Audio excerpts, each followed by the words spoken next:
I'm thinking right now of the time that 8 years ago, I began speaking, and I wanted to go to another level. I was speaking in high schools, and I was going around doing 147 speeches a year at the high school level. I was having a blast because I knew I was changing lives, because I know how powerful words are. I like what Mike Murdock says. Mike Murdock says words are creative forces that bring into existence that which never existed before. Mike Murdock said words are capsules of power. I knew I was changing lives, but I wanted to go to the next level. So I was looking for a mentor. One of the points that I make in my book called The Top 10 Tips for Teen Success is simply this. Find someone who's doing what you want to do at the level in which you want to do it. Study them and then respectfully pursue them. And I said, Les Brown is doing what I want to do. How I want to do it at the level in which I want to do it. I've been studying him. Now it's time for me to pursue him. So I remember I was flying home from a speaking engagement. And I was flying home. There was a lady sitting next to me, and we just got involved in a conversation.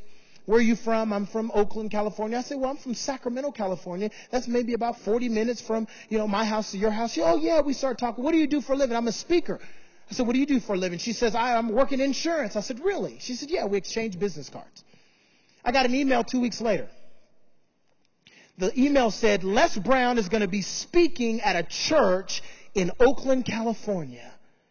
Right at the time that I was looking for a mentor that was doing what I wanted to do at the level in which I wanted to do it. I'd been studying him. Now it was time to respectfully pursue him. And he was speaking for free at a church. So I said, I don't have to pay. I'm going. I can't wait to get there. So I went to this church.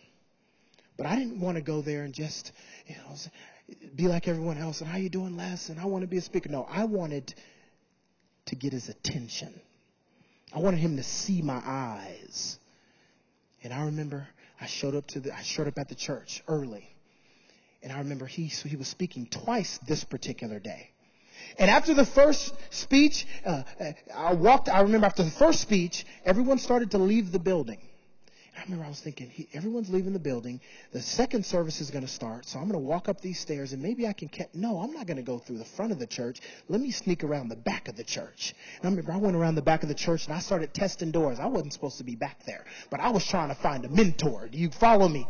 And I remember I get to the back of the church. I was testing the doors and I remember I walked into this room and there was nobody in there. And I was like, man, what am I going to do now? I'm in here. I'm not supposed to be back here. My heart was beating fast.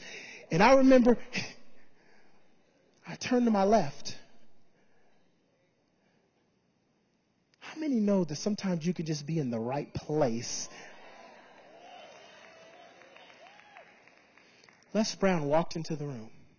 Mr. Brown, how are you? My name is Kevin Bracy. And I shook his hand. I said, Mr. Brown, listen. I said, I don't want anything from you. I said, listen, I've been listening to your tapes and reading your books. I said, Mr. Brown, you're doing what I want to do. You've helped me raise the opinion that I have of myself. I said, can you help me, Les? I said, I don't want you to do anything for me. Just can you give me some wisdom? Just give me some knowledge. I want to do this how you're doing it. I want to touch lives how you've touched my life. And he just sat there and looked at me. Like, are you finished? It was an uncomfortable pause. But he looked me in my eyes. He said, son, go sit in the front row. Because after I'm done speaking today, you and I have some business to take care of. I need to prepare for my second speech. And I said, yes. I was so excited. I didn't know what to do. So I walk into the next service. And as I walked into the next service, it was packed. There was no room on the front row. But I stood in the back. But this man with an enlarged heart walked on stage, put his hand in his pocket, and he walked across the stage. He said, ladies and gentlemen, before I get started today, I'd like to acknowledge a young man. He said, this young man came from Sacramento to hear me speak. He was backstage. He said, security, nobody's supposed to be back there. Are you doing your job?